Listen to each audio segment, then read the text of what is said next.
السلام علیکم ورحمۃ اللہ وبرکاتہ۔ بھائی سلام کا جواب تو آنا چاہیے۔ وعلیکم السلام۔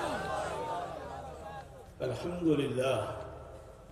للہ نحمده ونستعینه ونستغفره ونؤمن به ونتوکل علیہ ونعوذ باللہ من شرور انفسنا ومن سیئات اعمالنا، من يهده الله فلا مضل له ومن يضلله فلا هادي له، ونشهد أن لا إله إلا الله وحده لا شريك له، ونشهد أن سيدنا ومولانا وحبيبنا وشفيعنا ونبينا وسندنا محمدا عبده ورسوله. أما بعد، قال الله عز وجل في القرآن المجيد والفرقان الحميد: أعوذ بالله من الشيطان الرجيم، بسم الله الرحمن الرحيم. يا أيها الذين آمنوا إذا لقيتم فئة فاثبتوا واذكروا الله كثيرا لعلكم تفلحون، وأطيعوا الله ورسوله ولا تنازعوا فتفشلوا وتذهب ريحكم واصبروا إن الله مع الصابرين. صدق الله العظيم. صدر محترم اور معزز علماء کرام اور حاضرین جلسہ، خواتین حضرات، ابھی بہت مفید، مؤثر و بلیغ باتیں آپ بہت دیر سے سماعت فرما رہے ہیں۔ اصل بات تو یہی ہے جو ہمارے ابھی معزز خطیب جناب مولانا عبید اللہ صاحب اعظمی نے کہی کہ جب تک اندر کی قوت نہ ہو، باہر سارے جتن کرنے کے بعد بھی افادیت و نافعیت، صالحیت اور صلاحیت کا ظہور نہیں ہوتا ہے۔ یعنی یہ کہ اگر بہتر سے بہتر دوا ہم استعمال کریں، اچھی خوراک بھی لیں، اچھے ڈاکٹر سے ہم رابطہ بھی قائم کریں، لیکن ہمارے جسم کے اندر دوا کے قبول کرنے کی صلاحیت اگر نہیں ہے تو ہم اس دوا سے یا اس ڈاکٹر سے یا اس طریقے معالجہ سے ہم علاج سے فائدہ نہیں اٹھا سکتے ہیں۔ اسی لیے ضرورت یہ ہے کہ ہمارے اندر جمنے کی صلاحیت ہو، ڈٹنے کی صلاحیت ہو، فیصلے کی قوت ہو۔ اسی لیے قرآن پاک کو اللہ رب العزت نے نازل کیا ایسے نازک وقت میں جب جناب محمد الرسول اللہ صلی اللہ علیہ وآلہ وسلم بدر کے موقع پر 313 نفوس قدسیہ کے ساتھ ہیں اور 1000 کی تعداد کفار و مشرکین کی ہے جو تیر و تفنگ سے لیس ہیں۔ اللہ کے رسول صلی اللہ علیہ وسلم جب اپنے احباب کو دیکھ رہے ہیں تو ان کے پاس تلواریں بھی نہیں ہیں، ان کے پاس نیزے بھی نہیں، لڑنے کا جو سامان ضرب و حرب کا ہو سکتا تھا وہ بھی ان کے پاس اتنا نہیں ہے جتنے وہ تعداد ان کی تھی۔ یہاں تک کہ حضرت عکاشہ رضی اللہ تعالی عنہ نے کہا حضور میں کس طرح لڑوں؟ تو جناب محمد رسول اللہ صلی اللہ علیہ وآلہ وسلم نے ایک کھجور کی شاخ ان کو دے دی اور اللہ کے رسول کے معجزے سے وہ شاخ ایک تلوار کی شکل اختیار کر گئی اور وہ تلوار وہاں تو کام آئی، اس کے ساتھ حضرت امیر معاویہ کے خلافت کے زمانے تک وہ تلوار موجود و محفوظ رہی۔ تو اللہ تبارک و تعالیٰ کی نصرت کیسے آئی؟ اس ثبات کے ذریعے، اس فیصلے کے ذریعے، ثبات قدمی و ثبات قلبی کے ذریعے، ڈٹنے کے ذریعے۔ اللہ کے رسول صلی اللہ علیہ وسلم اپنے عریش کے اندر ایک چھوٹی سی جھوپڑی کے اندر آپ اللہ کے حضور میں دعا کر رہے ہیں۔ ایک وہ مجمع تھا اور آج کا یہ مجمع ہے۔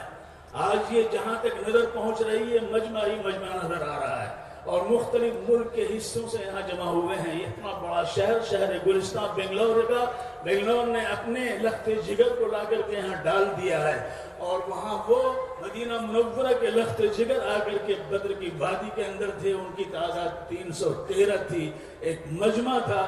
اللہ کے رسول کیا دعا فرما رہے تھے؟ اللہ کے رسول کی دعا تھی اللہم ان تہلک هذه العصابة لا تعبد، اللہم ان تہلک هذه العصابة لا تعبد، اللہم ان تہلک هذه العصابة لا تعبد۔ اے اللہ اگر یہ مٹھی بھر جماعت آج کام آ گئی تو تیری عبادت نہیں کی جا سکتی ہے۔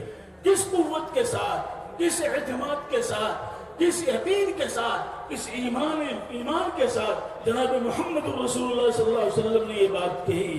یہ آیت نصرت نازل ہوتی ہے، یا ایھا الذین آمنوا اذا لقیتم فئۃ فاثبتوا.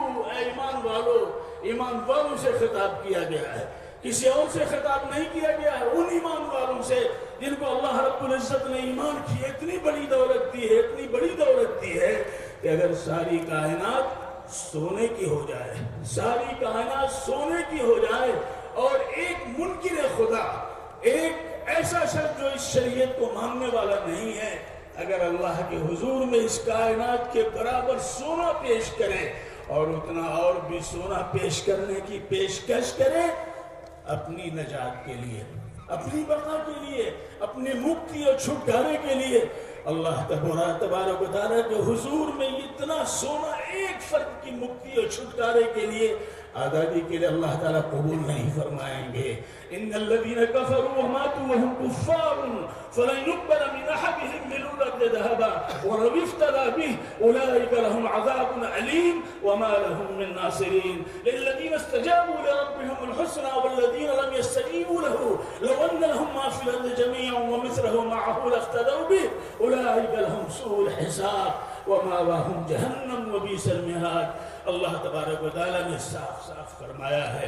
اس لیے اس آیت کو جو اس وقت نازل ہو رہی ہے، یا ایھا الذین آمنوا اذا لقیتم فئۃ فاثبتوا، اے ایمان والو جب تمہاری مٹبھیڑ ہو جائے ایسی جماعت سے جو تمہاری زبان کو، تمہاری شناخت کو، تمہاری ثقافت کو، تمہاری روحانیت کو، تمہاری معنویت کو، تمہاری اجتماعیت کو، اگر وہ اس پر نربے کر رہے ہیں، اس پر وہ اس کو کول لینے کی کوشش کر رہے ہیں، فاسبتوا، جم جاؤ، قدم بھی جماؤ اور دل بھی جماؤ. اسی لیے ہم نے قرآن پاک دیا ہے. اللہ کہتا ہے قل نزلہ روح القدس من ربک بالحق لیثبت الذین آمنوا واللہ یہدی من یشاء. اللہ تبارک و بشرا من للمسلمین. اللہ تبارک و تعالیٰ نے اتارا ہے قرآن پاک کو اسی لیے تاکہ ہماری دل جمعی بھی ہو سکے اور ہم ثبات قدمی کے ساتھ فیس کر سکیں اپنے مسائل کا، فیس کر سکیں اپنے معاملات کا، فیس کر سکیں اپنے مقابل کا، فیس کریں دنیا کے اندر کارزار حیات میں جو مسائل پیش آئیں اس کو فیس کر سکیں، مقابل کر سکیں. اللہ تبارک و تعالیٰ نے جب کفار و مشرکین مکے والوں نے جب یہ کہا کہ یہ کیا بات ہے، آپ اللہ کے نبی ہیں، ایک ہی دفعہ قرآن پاک کیوں نہیں نازل ہو جا رہا ہے، یہ بار بار کیوں نازل ہوتا ہے؟ اللہ تبارک و تعالیٰ نے فرمایا وقال الذين كفروا لولا نزل هذا القرآن على جملة واحدة ليثبت به فؤادك ورتلناه ترتیلا. اللہ تعالیٰ فرماتے ہیں کہ یہ کہہ رہے ہیں کہ ایک ہی دفعہ کیوں نہیں نازل ہو رہا ہے، ہم تھوڑے تھوڑے کر کے اس لیے اتارتے ہیں تاکہ آپ کے دل کو مضبوط کریں اور قدموں میں ثبات پیدا کریں، اس لیے ہم اتارتے ہیں. لہذا اس موقع پر یہ آیت نازل ہوئی جس کے بارے میں حضرت تھانوی رحمۃ اللہ علیہ نے صاف صاف لکھا ہے کہ کامیابی کے لیے یہ 5 سوتری 5 نقطے والے یہ پروگرام جو اللہ رب العزت نے ہمیں دیا ہے وہ یہ ہے یا ایھا الذین آمنوا اذا لقیتم فئۃ فاثبتوا. اے ایمان والو جمو، جب تمہاری مٹبھیڑ ایسی جماعت سے ہو جائے، آج حالات وہی ہمارے سامنے ہیں. لہذا اللہ کی یاد سے قوت ملتی ہے، اللہ کی یاد سے. پانی میں تاثیر ہے پیاس بجھانے کی، کھانے میں تاثیر ہے بھوک ختم کرنے کی، لوگوں یہ تاثیر ہے ایسی سکون کے لیے، ثبات قدمی کے لیے، دل جمعی کے لیے تاثیر ہے قرآن پاک کے اندر اللہ نے رکھی ہے. الا بذکر اللہ تطمئن القلوب والذین آمنوا وعملوا الصالحات طوبی لهم وحسن مآب. لہذا اللہ کے رسول کی اطاعت ہو. اور چوتھی بات یہ ہے کہ آپس کے اندر اتحاد کی فضا. لا تنازعوا فتفشلوا وتذهب ريحكم واصبروا ان الله مع الصابرين. لیکن اگر ہم نے اس میں کوئی کوتاہی کی تو ایسی صورت میں ہمارے لیے جو ہے مشکلات پیش آئیں گی. ایک لطیفہ ہے وہ سنا کر کے میں اپنی بات ختم کر رہا ہوں. ایک شیر نے ایک گائے کو دوڑایا، گائے بھاگی، بھاگتے اس نے دیکھا کہ اب شیر سے میں نہیں بچ سکتی، تو شیر سے بچنے کے لیے ایک تالاب میں اس نے چھلانگ لگا.